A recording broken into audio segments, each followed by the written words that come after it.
Welcome to APMTS Telugu news. స్థానిక GVMC Mahatma Gandhi ఉన్నత పాఠశాల యందు జేసీఐ వైజాగ్ పోర్ట్ సిటీ ఆధ్వర్యంలో అగ్నిమాపక దళం వారి సహకారంతో అగ్ని ప్రమాదాలు నివారణ భద్రత మీద అవగాహన కార్యక్రమం నిర్వహించడం జరిగింది. ఈ కార్యక్రమంలో పాఠశాల ప్రధానోపాధ్యాయులు ఆర్వీవీఎస్ నాగభూషణం, జేసీఐ ప్రెసిడెంట్ సిద్దిక్, ఇతర సిబ్బంది, అగ్నిమాపక దళ సిబ్బంది, సూర్యప్రకాష్, ఇతర సిబ్బంది, ఉపాధ్యాయులు, విద్యార్థులు పాల్గొన్నారు. సిద్దికి మాట్లాడుతూ ప్రమాదాలు జరుగుతుంటాయని, వాటి నుండి మనం మనల్ని కాపాడుకోవాలి, వాటి నివారణకు కృషి చేయాలని చెప్పారు. కూర్చోండి కూర్చోండి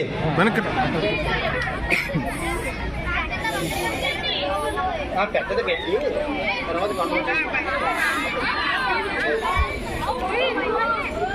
చూడండి. ఇప్పుడు చూడండి ఫైర్ ఎలా బకెట్ అప్పుడు ఒక్కసారి చూడండి. ఈ రెగ్యులేటర్ బాగోలేదు.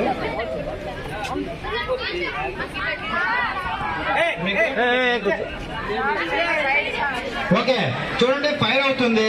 ఈ ఫైర్ ని మనం ఎంత ఈజీగా హ్యాండిల్ చేసి దాన్ని ఫైర్ కంట్రోల్ చేస్తాం. చూడండి, సిలిండర్ లో ఫైర్ అవుతుంది. సిలిండర్ లో ఫైర్ అవుతుంటే ఒకటి రెగ్యులేటర్ కట్టడం ద్వారా ఫైర్ ని కంట్రోల్ చేయొచ్చు.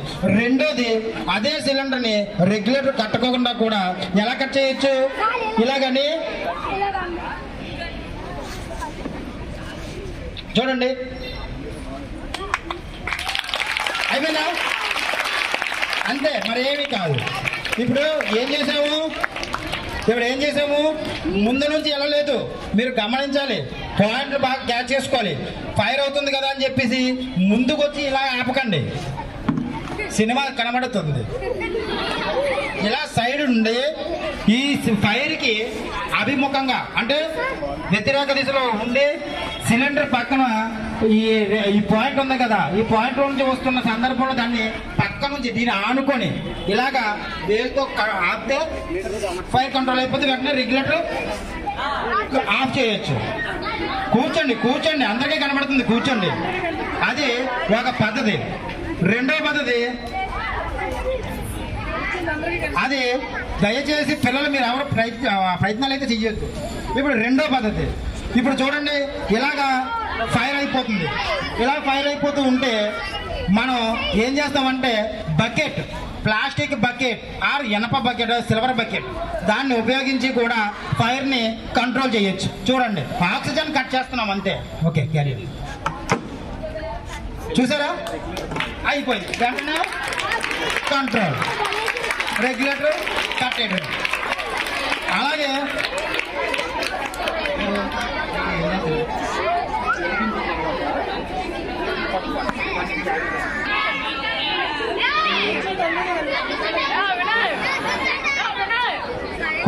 కూర్చోండి దయచేసి కూర్చోండి.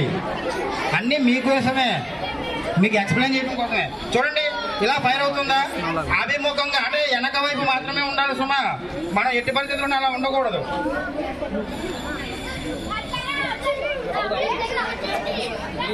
రెగ్యులేటర్ ప్రాబ్లం వల్ల ఈ ప్రాబ్లం అవుతుంది. చూడండి, దీన్ని ఇలా పట్టుకొని ఎత్తుకుని వెళ్ళిపోవాలి. ఓకేనా?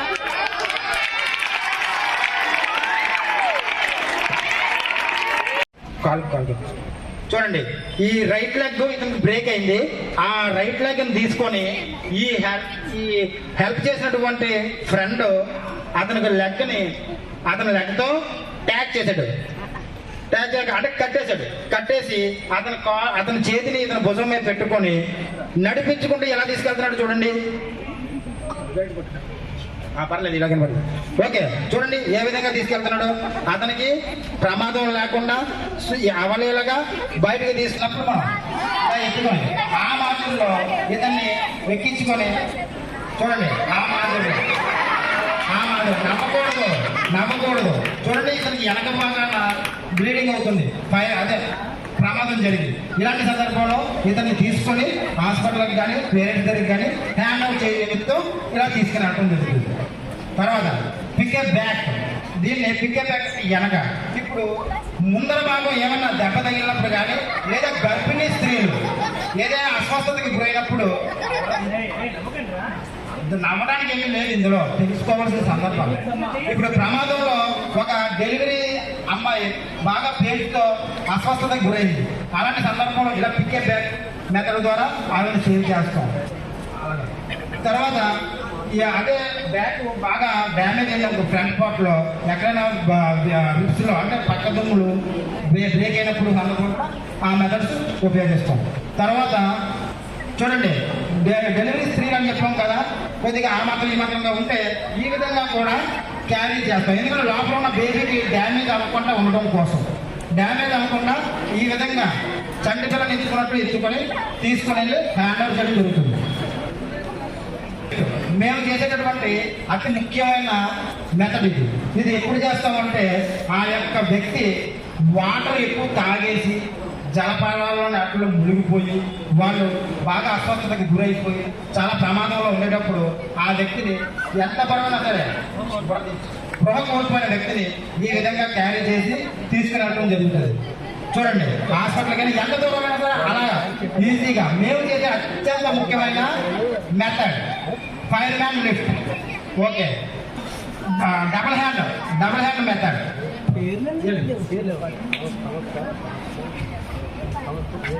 మెథడ్ చూడండి, ఇది డబుల్ హ్యాండ్ మెథడ్. అతనికి రెండు కాళ్ళు లేవలేని పరిస్థితిలో ఉన్న సందర్భంలో ఈ విధంగా ఇద్దరు ఫైర్మెన్లు కలిసి ఆయన తీసుకుని వెళ్ళి సేఫ్ జోన్లో పెట్టడం జరుగుతుంది. Next single hand method.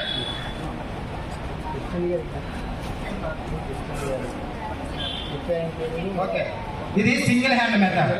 ఒక లెక్క బాగా ఇరువైపోయింది, అతను పైన రాళ్ళు రప్పులు పడిపోయి అతను కదలలేని పరిస్థితిలో ఉన్నాడు.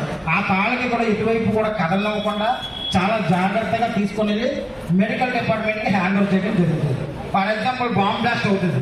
బాంబ్ బ్లాస్ట్ అయినప్పుడు మనం ఏం చేస్తామంటే త్వరగా అతన్ని ఎలా పడితే అలా తీసుకునే 4N ఆప్షన్. చూడండి, ఈ 4N ఆప్షన్లోని చూడండి, ఇంత బాగా బాంబ్ బ్లాస్ట్ అవుతుంది. యుద్ధాలు అవి జరుగుతున్నాయి కదా, అలాంటి యుద్ధాల్లోని మిలిటరీ వాళ్ళు చేసేటప్పుడు మన దగ్గర ఎలాంటి స్ట్రెచ్చర్స్ అయ్యి ఉండవు. స్ట్రెచ్చర్స్ అయ్యి లేని సందర్భంలో మనమే ఒక స్ట్రెచ్చర్గా భారీ వర్షాలకు నీట మునిగిన దేవరపల్లి స్టేట్ బ్యాంక్ ప్రొక్లేనర్ తో నీరు మళ్లించే ప్రయత్నం చేస్తున్న పంచాయతీ సిబ్బంది డ్రైనేజీ వ్యవస్థ సక్రమంగా లేని కారణంగా వర్షం నీరు భారీగా బ్యాంకులోకి చేరింది. విపత్తుల సమయంలో అధికారులు చర్యలు చేపట్టాలని ప్రజలు కోరుచున్నారు. భారీ వర్షాలతో దేవరపల్లిలో లోతట్టు ప్రాంతాలన్నీ జలమయమయ్యాయి. ప్రజలు అనేక ఇబ్బందులు ఎదుర్కొంటున్నారు.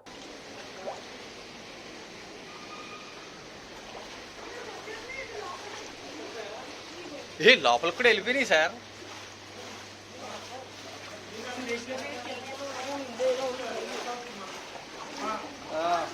అందరూ నీళ్ళల్లో ఉన్నారు. మళ్ళీ మొత్తం అంతా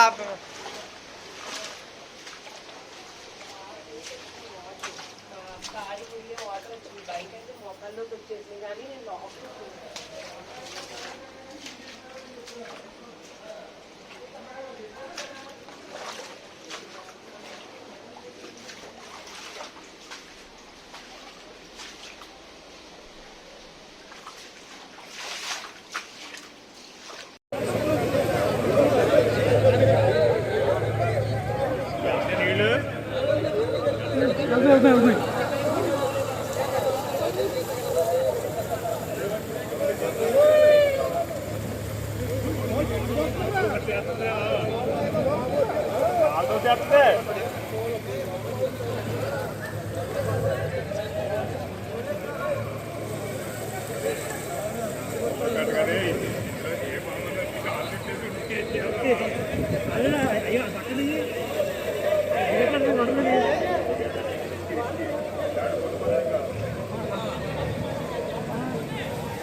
శుక్రవారం జూలై 17 ఆంధ్రప్రదేశ్ రాష్ట్ర ప్రభుత్వ విశ్రాంత ఉద్యోగుల సంఘం ప్రతిష్టానికి కృషి చేయాలని విశ్రాంత ఉద్యోగుల సంఘం రాష్ట్ర అధ్యక్షుడు వెంకటేశ్వర్లు అన్నారు.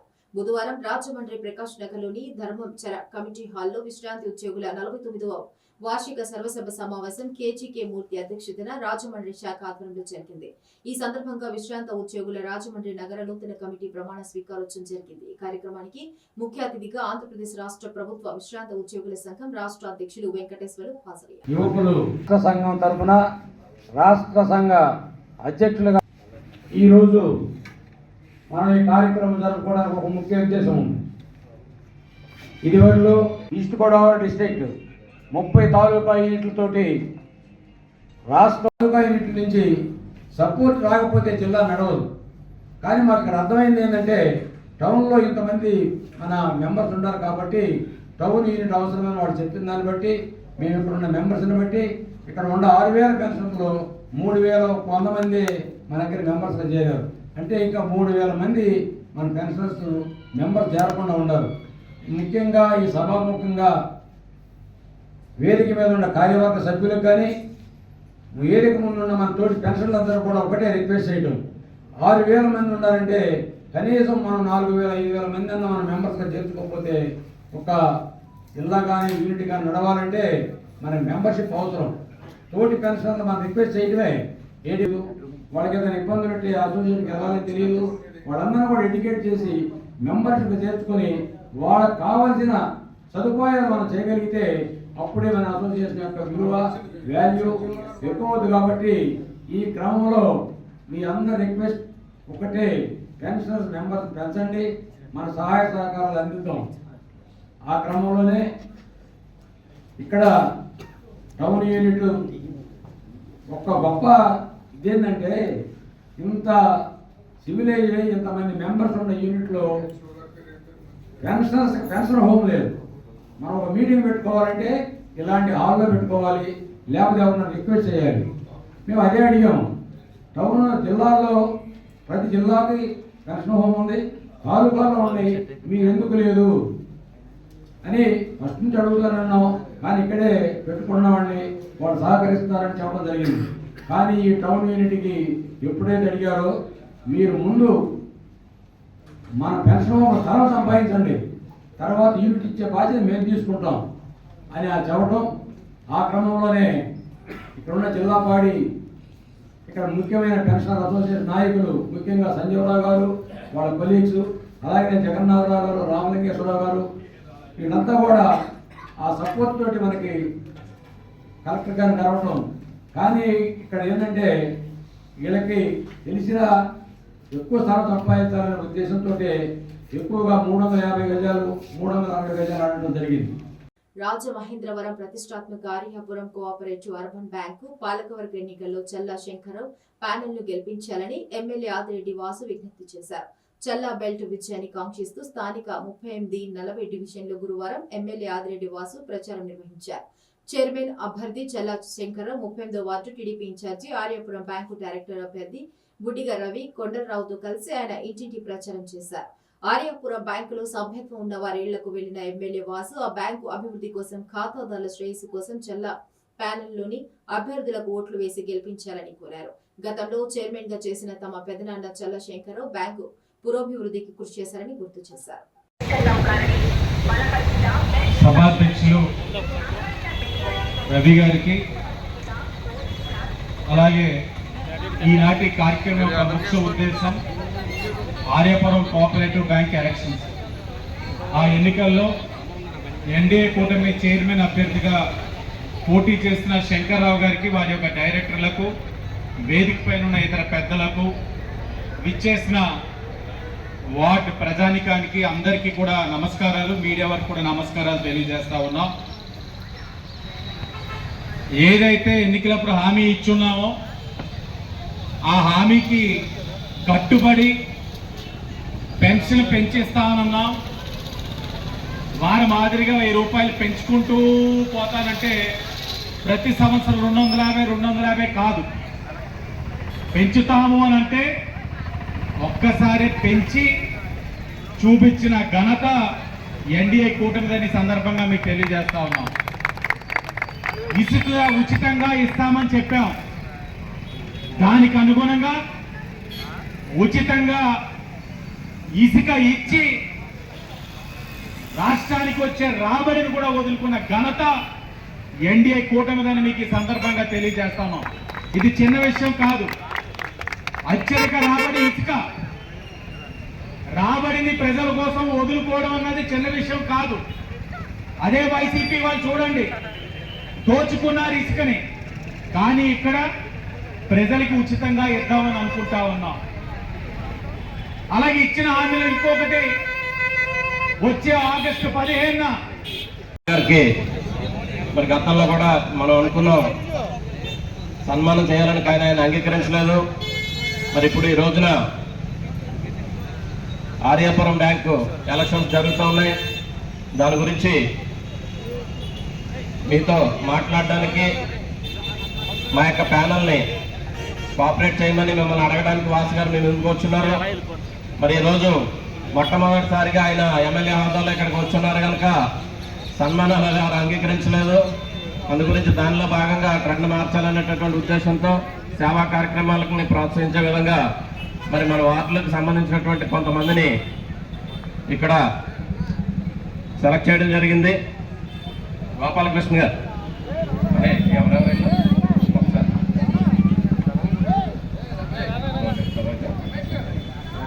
ఒకసారి సోదరుడు గోపాలకృష్ణ గారు చెప్తారు. మేము కొంతమందిని సెలెక్ట్ చేసి వారికి కొంత అమౌంట్ని వాసు గారి ద్వారా ఇవ్వాలని చెప్పి ఆలోచన చేశాం. అందులో భాగంగా వారందరూ కూడా ఇప్పుడు ఇక్కడికి వచ్చారు. ఒకరేమో కరణ్ సత్యనారాయణ గారు అండి, శ్రీ కరణ్ సత్యనారాయణ గారు, వారికి వెలగన బ్రదర్స్.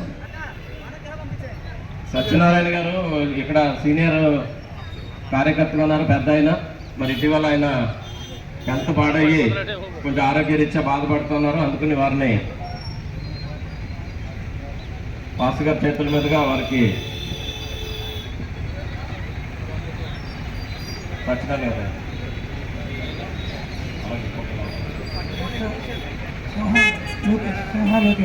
సింహ లోకేష్ స్టేజ్ దగ్గర రావాలి.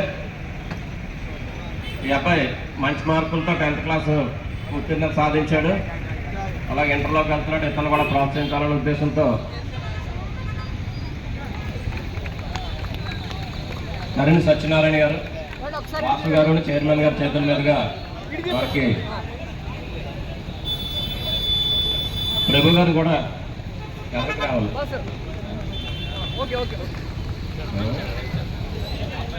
అమ్మ సింహ లోకేష్ మంచి మార్కులతో ఈ అబ్బాయి చదువుతూ ఉన్నాడు. అతను ప్రోత్సహించాలనేటటువంటి ఉద్దేశంతో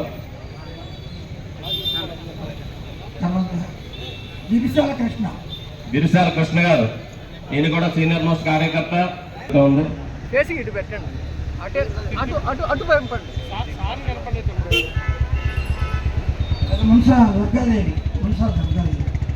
మునసా దేవి రావాలమ్మా. ఇలాగా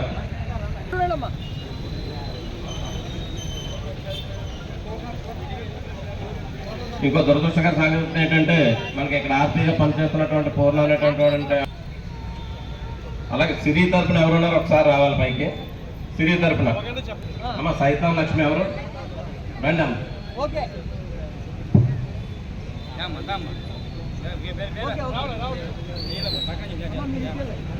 అలాగే ఈవిడ భర్తకి సహాయాన్ని అందించాల్సిందిగా కోరుతూ ఉన్నాం. చూద్దాం అమ్మా, చూద్దాం. ఇవన్నీ కూడా చేస్తాం, మీకు పర్లేదు, అన్నీ కూడా చేస్తారు. మీకు అందరికీ అందుబాటులో ఉంటాం. పల్నాడు జిల్లా నర్సరావుపేట లింగంగుంట్ల అగ్రహారం రైతులు దశాబ్దాలుగా పడుతున్న భూ సమస్యకు శాశ్వత పరిష్కారం చూపించే దిశగా అడుగులు వేస్తారని నర్సరావుపేట ఎమ్మెల్యే డాక్టర్ చదలవాడ అరవింద బాబు హామీ ఇచ్చారు. తనని కలిసిన రైతు సంఘం నాయకులకు భరోసాగా నిలిచారు. స్త్రీధర పసుపు కుంకుమ కింద వచ్చిన భూములు కూడా అవసరానికి పనికి రాకుండా పోయాయంటూ రైతులు ఆవేదన వ్యక్తం చేశారు. పిల్లల చదువులకు పెళ్లిళ్లకు అమ్ముకుందామన్నా, బ్యాంకులో తాకట్టు పెడదామన్నా కుదరటం లేదన్నారు. గతంలో ఎంపీ రాయపాటి సాంబశివరావు సమస్య పరిష్కారానికి ముందుకు వచ్చిన నాడు ఉన్న పరిస్థితుల్లో సాధ్యం కాలేదని, ఇప్పుడు పరిష్కరించేందుకు సాయశక్తిలో పనిచేస్తానని అన్నారు. మనకి జీవో కూడా తేవడం జరిగింది. రీటెన్ చేయొచ్చు, రిజిస్ట్రేషన్ కూడా మరి వ్యవసాయ భూములకి అయితే 13%, లేఅవుట్స్ ఉంటే కనుక 18%, అదేవిధంగా మెయిన్ రోడ్లో కనుక దగ్గరలో కమర్షియల్ కాంప్లెక్స్లో అయితే మనకి 20% రిజిస్ట్రేషన్ జరుగుతుందని చెప్పారు. తప్పనిసరిగా ఈ ఫైల్ మొత్తాన్ని కలెక్టర్ గారి దగ్గర నుంచి దాన్ని ఫార్వర్డ్ చేయిస్తాను. నేను జాయింట్ కలెక్టర్ గారు ఇంకా రిక్రూట్ కాలేదు కాబట్టి జాయింట్ కలెక్టర్ నేను చేయాలి. జాయింట్ కలెక్టర్ ద్వారా మనం మూవ్ చేసి కలెక్టర్ ద్వారా సంతకం పెట్టించి మళ్ళీ చీఫ్ మినిస్టర్ గారి దగ్గర తీసుకెళ్దాము. ఈ ఫైల్ మూవ్ చేద్దాము. తప్పనిసరిగా ఈ కార్యక్రమాన్ని మనం ముందుకు తీసుకెళ్ళి అదేవిధంగా 2014 రాయపాటి గారు ఇక్కడ ఎంపీగా పోటీ చేసినప్పుడు లింగమండ భూములు ఏదైతే రిజిస్ట్రేషన్ డబ్బులు కట్టాలో 4 కోట్లు కానీ 5 కోట్లు కానీ నేనే కట్టాను. అందరూ కూడా ఏకపక్షంగా మా విపరీతమైన అడగడం జరిగింది.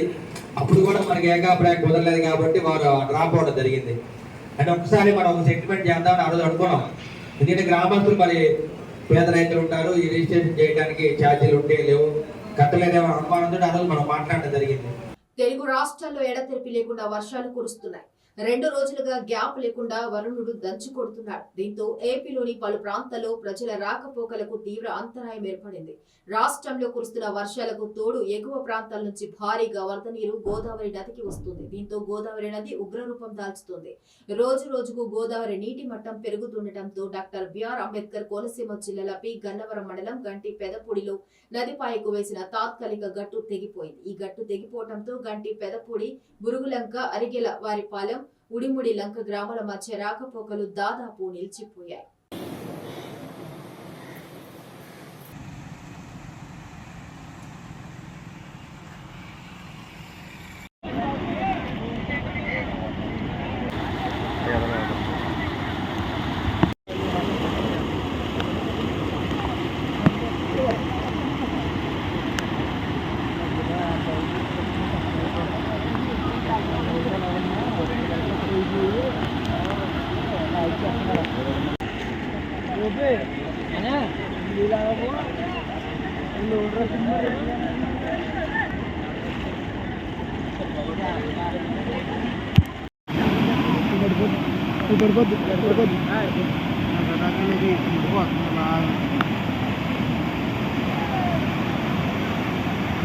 విశాఖ విమల విద్యాలయం, ఉక్కు నగరం, పెదగంటెడ పాఠశాలల ఉపాధ్యాయులకు అండగా ఉంటాం. పల్లా శ్రీనివాసరావు, గాజువాక, ఆంధ్రప్రదేశ్ తెలుగుదేశం పార్టీ అధ్యక్షులు.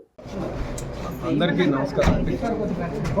అయితే మన విశాఖ విమల విద్యాలయం ప్లాంట్ ఏరియాలో ఉందో దానికి సంబంధించి గత 2 నెలలుగా టీచర్స్ ఆందోళన చేస్తున్నారు. అలాగే వాళ్ళ ఆందోళన కూడా చెందుతున్నారు. కారణం ఏంటంటే గత 30 సంవత్సరాలుగా ఈ స్కూల్లో పనిచేస్తున్నారు. వాళ్ళు సడన్గా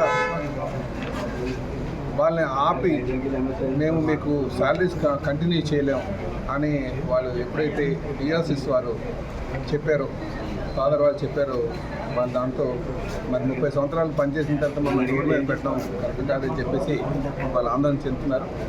దీనికి ప్రధానమైన కారణం ఏంటంటే ఎప్పటి నుంచో ప్లాంట్ నుంచి ఏడు వచ్చేది.